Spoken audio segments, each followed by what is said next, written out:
Hello everyone, welcome back to my channel. So today I am here with a new chapter of geography, class 8. The first chapter is resources. So today मैं इस video में हर एक notes लाई हूँ जो आपके लिए important है और मैं आपको गारंटी देती हूँ कि इससे बाहर एग्ज़ाम में कुछ नहीं आएगा, मतलब इस चैप्टर से रिलेटेड। सो स्टार्ट करने से पहले लाइक करिए, शेयर करिए एंड अगर आपको कोई डाउट रहे तो कमेंट बॉक्स में मेंशन ज़रूर करिएगा। एंड अगर आप मेरे चैनल में न्यू हो then please subscribe my channel.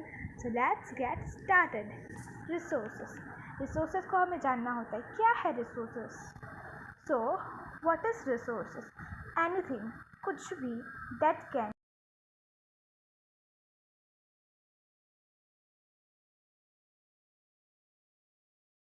के लिए इज अ रिसोर्स, मतलब anything that can be use to satisfy a need is called resource. मतलब कोई भी चीज़ अगर हमारी नीड को पूरा करती है तो उसे रिसोर्स कहा जाता है। जैसे कि हमें अगर लिखना है तो हमें क्या चाहिए, कोई चीज़ चाहिए जिसके ऊपर हम लिख सकें, तो वो नीड है, चाहिए वाला कोई चीज़। नोटबुक फुलफ़िल करती है क्योंकि हम नोटबुक पर लिखते हैं, तो नोटबुक हमारी नीड को सेटिस्फाई या फुलफ़िल कर रही है, तो वो हो गई हमारी रिसोर्सेस। ठीक है, अभी नेक्स्ट देखते हैं। ओके, तो अभी हम करेंगे यूटिलिटी और यूजेबिलिटी। देखिए, water, electricity, disco, vegetable and text book have something in common. They have all been used by you and they have a utility. Utility or usability is what makes an object or substance a resource. So इधर बोला है कि ये water, electricity, जिसको देखिए हम इसका need पढ़ लेते हैं पहले, ठीक है।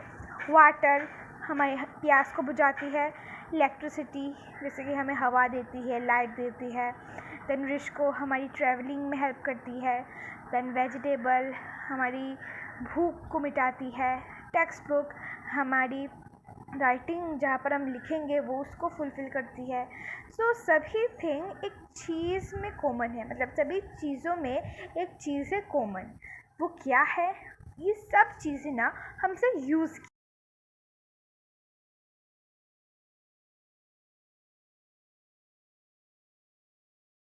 as we are using them. Okay, so utility और usability एक ऐसी चीज़ है, मतलब एक ऐसी सेंसेशन भी बोल सकते हैं। Utility is a thing that makes an object resources, ठीक है। अभी देखते हैं वैल्यू। वैल्यू मीन्स वर्थ, आपको सभी पता है कि वैल्यू मीन्स वर्थ है। Some resources have economic value, some do not. For example, metal may have an economic value, a beautiful landscape may not, but both are important and satisfy human need. So इधर बोला है कि value का मतलब क्या है। हम लोग जनरल में अगर बोले तो वर्थ है, ठीक है, कोई मूल्य। सम रिसोर्सेज, कोई रिसोर्सेज का इकोनॉमिक वैल्यू है। इकोनॉमिक वैल्यू मीन्स मनी, हम मनी देकर खरीदते हैं, इसका इकोनॉमिक वैल्यू है। फॉर एग्जांपल मेटल मतलब कि गोल्ड का आपको पता है बहुत कॉस्ट है, मतलब कॉस्ट है ना। कॉस्ट मीन्स इकोनॉमिक वैल्यू, क्योंकि हम मनी देकर खरीदते हैं। बट अ ब्यूटिफुल लैंडस्केप में नॉट। अगर हम सुबह उठने के बाद अगर हम आसमान में एक बहुत सुंदर एक सीन देखें, तो वो हमारी वो जो मन की जो नीड है, मतलब मन की, उसको शांति सेटिस्फाई करती है, ठीक है। सो वो भी हमारे लिए ज़रूरी है। अगर हम सुबह उठ के गंदा सा चीज़ देखें, जैसे कि एकदम क्लाउडी ब्लैक, तो हमारे मन को भी मतलब कैसा गंदा बैड होता है ना हमारा अफेक्शन। सो ये दोनों ही इम्पॉर्टेंट है, लेकिन इस ब्यूटीफुल लैंडस्केप का तो कोई वैल्यू नहीं है क्या? नहीं, क्योंकि इसका वैल्यू नहीं होता। मतलब कोई इधर बोला गया है कि रिसोर्सेस कुछ इकोनॉमी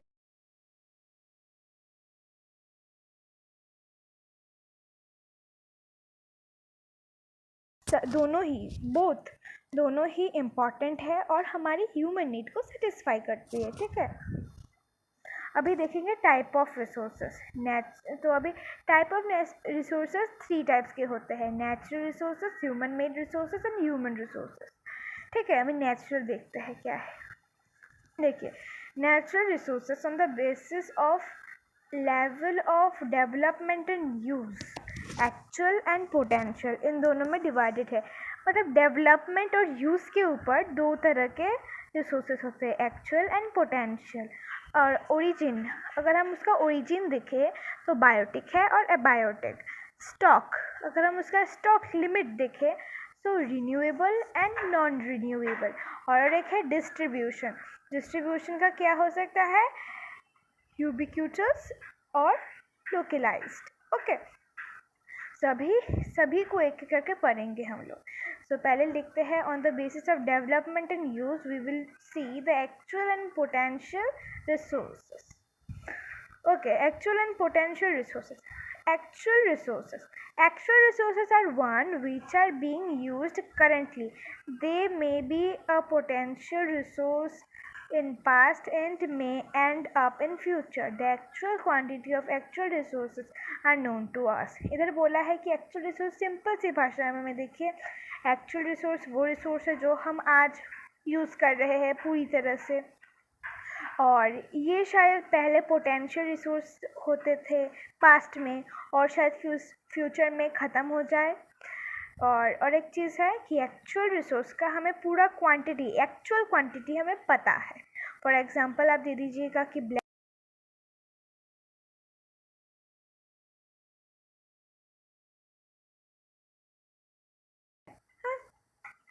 अभी पढ़ेंगे potential resource. Potential resources are not use currently, they may be prove useful and become an actual resource, the entire quantity are not known to अस।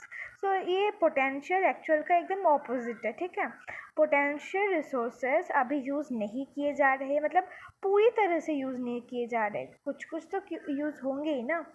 और ये पोटेंशियल रिसोर्स आगे जाकर यूज़फुल भी हम प्रूफ हो सकती है, हमें नहीं पता लेकिन हो सकती है, और शायद एक्चुअल रिसोर्स ही बन जाए पोटेंशियल रिसोर्स। और पोटेंशियल रिसोर्स का ना हमें पूरा क्वांटिटी नहीं पता। ठीक है, ये इसका पूरा क्वांटिटी हमें नोन नहीं है। ठीक है, इज़ अननोन। एग्जाम्पल दे दीजिएगा कि यूरेनियम डिपॉजिट्स इन लद्दाख। अभी पढ़ेंगे biotic and abiotic, which is on the basis of origin या बायोटिक रिसोर्स। लिविंग थिंग, जो प्लांट्स, एनिमल्स, ह्यूमन बीइंग भी तो एक रिसोर्स है ना, क्योंकि सबसे हमें सब कुछ मिलता है, मतलब all the things are necessary in our life in order to be balanced. So plant, animal, ये सब लिविंग है। और एबायोटिक मीन्स नॉन लिविंग, ये आपने पढ़ाई होगा पहले क्लासेस में। So abiotic resource means non living. Example soil, material, minerals etcetera. अभी रिन्यूएबल एंड नॉन रिन्यूएबल बोलिए तो ये कौन से मतलब कौन से कैटेगरी के ऊपर बेसिस करता होगा? Yeah very good, it is basis upon the stock of the resource. Okay, so हम एक एक करके पढ़ते हैं। Renewable resource. Renewable resources are those which get renewed or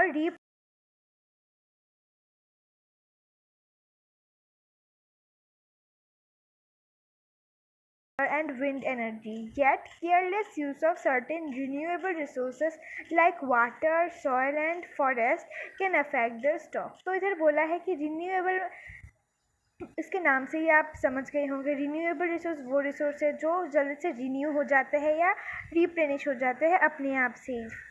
और अभी उसमें भी 2 कैटेगरी के हैं, मतलब इधर मेंशन नहीं किया गया है लेकिन उसमें भी है। मतलब कुछ कुछ रिन्यूएबल रिसोर्स अनलिमिटेड है, जो हम यूज़ करेंगे तो फिर से आ जाएगा, करेंगे फिर से आ जाएगा। और ये हमारी ह्यूमन एक्टिविटी, मतलब हम ह्यूमन यूज़ करने के बाद भी इसके स्टॉक को अफेक्ट नहीं करते, इसका रिन्यू हो जाता है। लेकिन कुछ कुछ रिन्यूएबल रिसोर्सेज ऐसे भी होते हैं जो अगर हम केयरलेसली यूज़ करें ह्यूमन, तो उसके स्टॉक को अफेक्ट कर सकता है।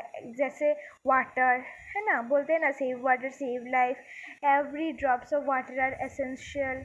तो हमें ऐसे 2 कैटेगरी के, ठीक है, कुछ कुछ हमें केयरफुली यूज़ करना होता है और कुछ कुछ अनलिमिटेड है ना। अभी है नॉन रिन्यूएबल रिसोर्सेस, ये तो आप समझ ही गए होंगे, रिन्यूएबल का एकदम ऑपोजिट है। Non Non-renewable resources are those which have a limited stock. So non-renewable resource वो resource है जिसका एक limited stock है. Once the stock exhausted, it may take thousands of years to be renewed or replenished. So in non-renewable resources का अगर stock exhaust हो गया, मतलब खाली हो गया, ख़त्म हो गया, तो इनके रिन्यू करने में thousands of years लगेंगे, since this period is much more than human lifespan. ये हमारे human lifespan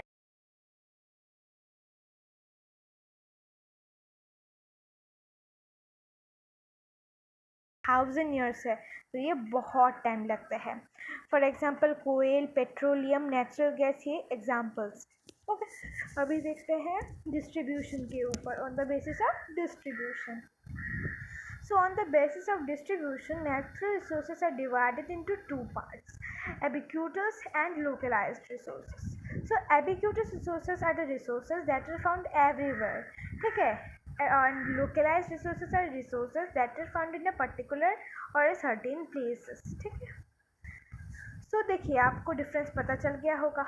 ubiquitous कौन सा है, जो सारे वर्ल्ड की किसी भी पार्ट पे आपको मिल जाएंगे, एग्जाम्पल एयर है ना. और लोकलाइज रिसोर्स वो रिसोर्स है जो आपको एक पर्टिकुलर एरिया में मिलेंगे, ठीक है. Example copper and iron mine. देखिए माइन या ओर ये सब तो एक पर्टिकुलर जगह में होते हैं, थोड़ी पूरे वर्ल्ड में होंगे, इसीलिए लोकलाइज्ड में है. और उबिक्यूटस हर जगह पाया जाता है. सो अभी देखते हैं, ये बहुत इम्पॉर्टेंट है, आप समझिएगा इसको. The distribution of natural resources depend upon the times of physical factor, times name numbers of physical factor like terrain, climate and aptitude. The distribution of resources is unequal because these factors differ so much over the earth. देखिए हमारी natural resource इतनी अलग अलग क्यों है, क्योंकि natural resource का distribution अलग अलग इसी जगह, मतलब अलग अलग जगह पे इसीलिए है क्योंकि हमारे अर्थ में सभी जगह पर सेम क्लाइमेट कंडीशन नहीं होते हैं, फिजिकल फैक्टर्स पे अलग होते हैं, ठीक है. ऑल्टीट्यूड, क्लाइमेट, टेरेन, ये सब डिफर करते हैं हर जगह में. So due to the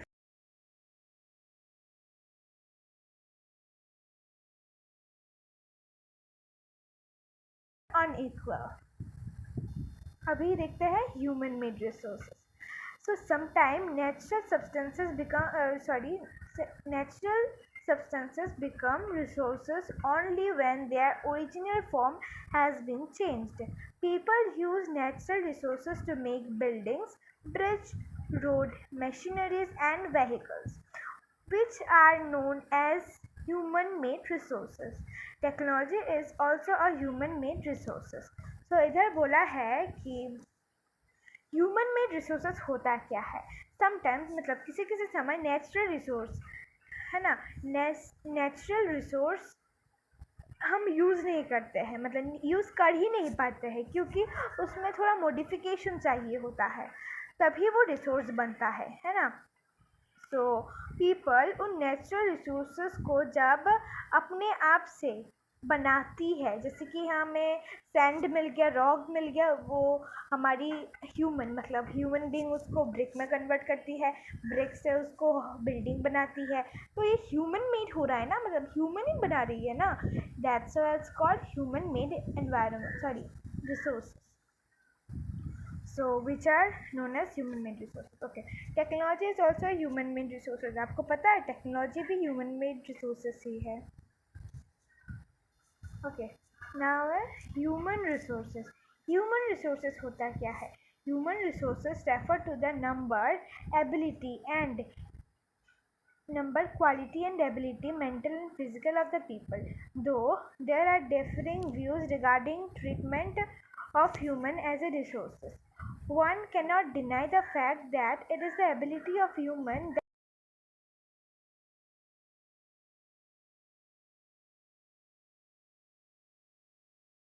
human resource होता क्या है. ह्यूमन रिसोर्स क्वालिटी को रेफर करती है, quality, physical and mental ability of the people. Okay, but ये अलग चीज़ है कि ह्यूमन को एक ही रिसोर्स की तरह नहीं देखा जाता, मतलब अलग है, इट्स डिफरेंट। बट कोई इसको डिनाई भी नहीं कर सकता कि ये ह्यूमन ही एबिलिटी है जिसने ये इतनी मॉडिफिकेशंस किए। सो अभी देखते हैं ह्यूमन रिसोर्स डेवलपमेंट। हम ह्यूमन रिसोर्स को डेवलप कैसे करें और डेवलपमेंट कैसे लाएं। Improving the quality of people skill so that they are able to create more resources is known as human resource development। so इधर बोला है कि improve करेंगे अगर क्वालिटी को, people skill means people के एबिलिटी और क्वालिटी को अगर हम रेफर करेंगे, मतलब उसको अगर फोकस करके कुछ और इम्प्रूव करेंगे तो वे और कुछ ज़्यादा क्रिएट कर सकते हैं ना, वो और कुछ और ज़्यादा रिसोर्स बना सकते हैं। तो इसी को बोलते हैं human resource development. The process of developing the human resources is called human resource development. यह आप डेफिनेशन मत लिखिए, जो मैंने इधर मेंशन किया है वही लिखिएगा। अभी ह्यूमन रिसोर्स नहीं है, अभी रिसोर्स कंजर्वेशन है। ह्यूमन का पार्ट हमने ख़त्म कर चुका है ह्यूमन रिसोर्स का। सो रिसोर्स कंजर्वेशन क्या है? Using resource carefully and giving them time to get renewed is called resource conservation. So हम अगर रिसोर्स को यूज़ करेंगे अच्छे से और उसको टाइम देंगे रिन्यू हो जाने के लिए, ताकि रिन्यू हो जाए, तो उसको रिसोर्स कंजर्वेशन कहा जाता है। अभी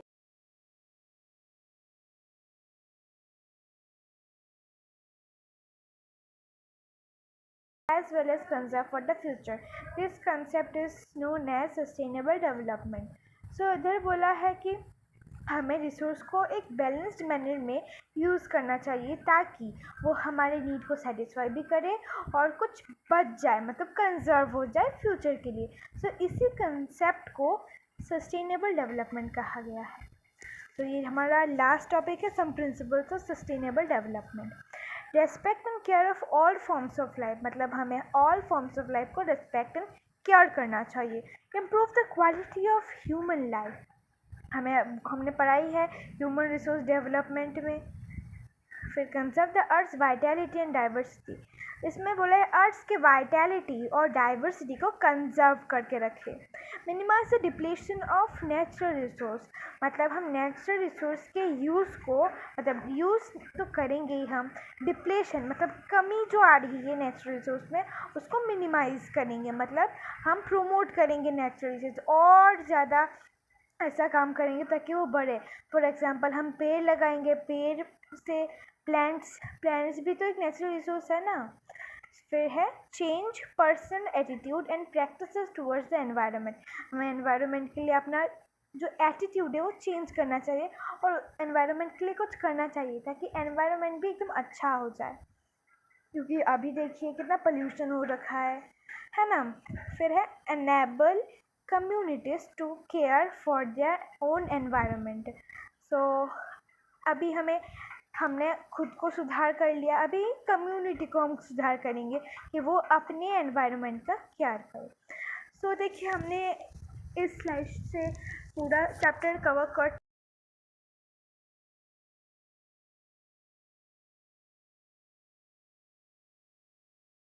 वर्ड आया है एनसीईआरटी बुक में, patent. Patent means the exclusive right over an idea और एन इन्वेंशन।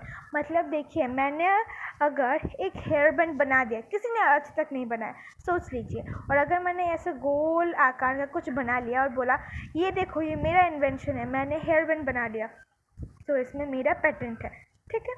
और एक चीज़ है टेक्नोलॉजी, आपको पता ही है टेक्नोलॉजी क्या है, लेकिन अगर डेफिनेशन आए तो ये बोलिएगा, और you can write also that the application of the latest knowledge and skill to doing or for doing or making thing, means the technology of latest knowledge and skill, the technology of greatest or latest knowledge or skill for doing or making something or some resources। So with this we have completed our chapter. So अगर video अच्छा लगे like करिए, share करिए and comment करिए अगर कोई doubt हो, and please subscribe my channel.